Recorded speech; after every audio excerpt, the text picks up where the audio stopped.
సర్పవరం భావనారాయణ స్వామివారి ఆలయంలో మాఘ మాసోత్సవాలు ఘనంగా నిర్వహిస్తున్నామని, ఉత్సవాలలో భాగంగా 2వ ఆదివారం తిరునాళ ఉత్సవాన్ని నిర్వహిస్తున్నట్లు స్థానిక పెద్దలు పుల్ల శ్రీరాములు తెలిపారు. కాకినాడ రూరల్ మండలం సర్పవరం గ్రామంలో వేంచేసిన శ్రీ రాజలక్ష్మి సమేత భావనారాయణ స్వామివారి ఆలయంలో మాఘ మాసోత్సవాలు ఘనంగా నిర్వహిస్తున్నారు. అందులో భాగంగా భీష్మ ఏకాదశి పర్వదినం సందర్భంగా ఆలయంలో స్వామివారి ప్రత్యేక పూజలు, అభిషేకాలు ఆలయ అర్చకులు శాస్త్రోక్తంగా జరిపించారు. కాకినాడ పరిసర ప్రాంతాల నుండి పెద్ద సంఖ్యలో తరలివస్తున్న భక్తులు ఆలయ పుష్కరిణిలో స్నానాలు ఆచరించేందుకు గొట్టాలతో షవర్స్ ను ఏర్పాటు చేశారు. స్థానిక సంకీర్తన కమిటీ విష్ణు సహస్ర న్యాయ పారాయణం చేసి ఏకాహం నిర్వహించారు. ఈ సందర్భంగా స్థానిక పెద్దలు పుల్ల శ్రీరాములు, ముద్దన సూర్యప్రకాష్, మామిడాల శ్రీనివాస్, చక్రధరరావులు మాట్లాడుతూ ఆలయానికి విచ్చేసే భక్తులకు ఎలాంటి అసౌకర్యం కలగకుండా అన్ని ఏర్పాట్లు చేశామన్నారు. ఈ కార్యక్రమంలో పెద్ద సంఖ్యలో భక్తులు, మహిళలు పాల్గొన్నారు. స్వామివారి దర్శనానికి వచ్చి ఉచిత ప్రసాదంతో స్వామివారిని కన్నుల పండుగ దర్శించి వెళ్తున్నారు. అదేవిధంగా రేపు తెల్లవారుజాము మాఘమాసం 2వ ఆదివారం విశేషంగా భక్తులు వస్తారని అంచనా వేస్తున్నాం. దానికి తగ్గట్టు అన్ని ఏర్పాట్లు చేస్తున్నాం. రేపు 2వ ఆదివారం నాడు కూడా ఉచిత ప్రసాదం సుమారు 10,000 మంది పైబడే అన్నదానం చేయడానికి దాతలు ముందుకొచ్చారు. గౌరవనీయులు శ్రీ మన పుల్ల శ్రీరాము గారి ఆధ్వర్యంలో వారి స్నేహ బృందం వారు ఇక్కడ స్వామివారికి వచ్చే భక్తులు ఉచిత అన్నప్రసాదాన్ని ఏర్పాటు చేశారు. వారికి దేవస్థానం తరఫున ప్రత్యేక కృతజ్ఞతలు తెలియజేస్తున్నాం. సుమారు 1,00,000 నుంచి 1,50,000 మంది వరకు వస్తారని భక్తులు అంచనా వేస్తున్నాం. దానికి తగ్గట్టు పోలీసు బందోబస్తు, అలాగే ఉచిత అన్నదాన ప్రసాదము, అలాగే మెడికల్ క్యాంపు, పోలీసు బందోబస్తు కూడా ఏర్పాటు చేయడమైంది. కావున భక్తులందరూ సహకరించి స్వామివారిని దర్శించి తీర్థప్రసాదాన్ని స్వీకరించవలసిగా. మహిమాన్వితమైన దివ్యక్షేత్రం శ్రీ భావనారాయణ స్వామి క్షేత్రంలో ఈరోజు భీష్మ ఏకాదశి పర్వదినంగా, అలాగే మన గ్రామ పెద్దలు జనసేన నాయకులు పుల్ల శ్రీరాములు గారి ఆధ్వర్యంలో మన కోనేరు దగ్గర జల్లు స్థానం ఏర్పాటు చేయడం జరిగింది.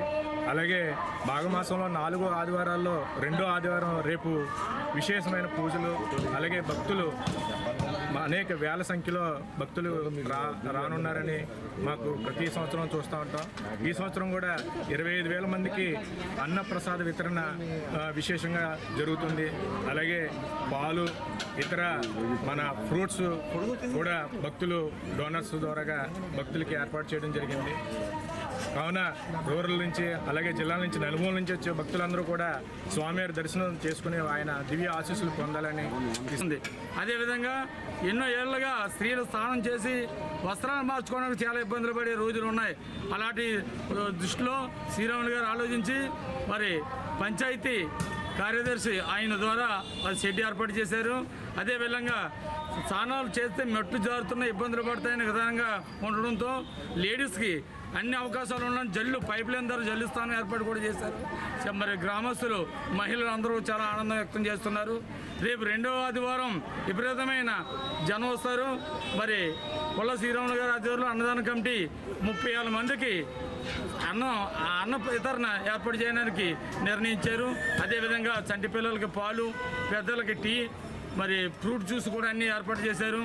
దయించి అందరూ కూడా వచ్చి స్వామివారిని దర్శించుకుంటారని కాకినాడ రూరల్ మండలం ఇతర జిల్లాల నుంచి కూడా వచ్చే వాళ్ళకి అందరికీ స్వాగతం పలకడానికి శ్రీరాములు గారి ఆధ్వర్యంలో మేము కమిటీ సిద్ధంగా ఉన్నామని కూడా అందరికీ తెలియజేసుకుంటాం. సీనియర్ నాయకులు పుల్ల శ్రీరాములు గారు మరియు యువ మాచిరాజు లక్ష్మీనారాయణ గారు ఇద్దరూ కలిపి సంయుక్తంగా ఈ దేవాలయంలో జరిగేటువంటి అనేక ఉత్సవాలని అత్యంత విజయవంతంగా వారు చక్కబెడుతున్నారు.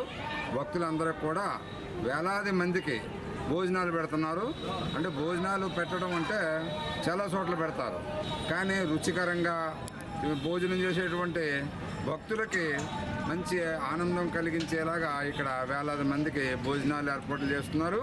జల్లు స్నానం చేయిస్తున్నారు. అదేవిధంగా మరి స్వామివారి దర్శనానికి కూడా ఎక్కడ తొక్కిసలాట రాకుండా, భక్తులు ఎవరు కూడా ఎక్కువసేపు వేచి ఉండకుండా అందరికీ కూడా సంతృప్తికరంగా దర్శనాలు, భోజనాలు, స్నానాలు ఒకటే ఉంటే అన్నీ కూడా విశేషంగా జరుపుతున్నటువంటి ఉత్సవ కమిటీ చైర్మన్ శ్రీరాములు గారికి, అదేవిధంగా ఈవో మరి లక్ష్మీనారాయణ గారికి, వారికి సహకరిస్తున్నటువంటి గ్రామ ప్రజలు, మరి వారితో ఇతర ధర్మకర్తలు, ఉద్యోగులు అందరికీ కూడా భక్తుల తరపున నా యొక్క కృతజ్ఞతలు.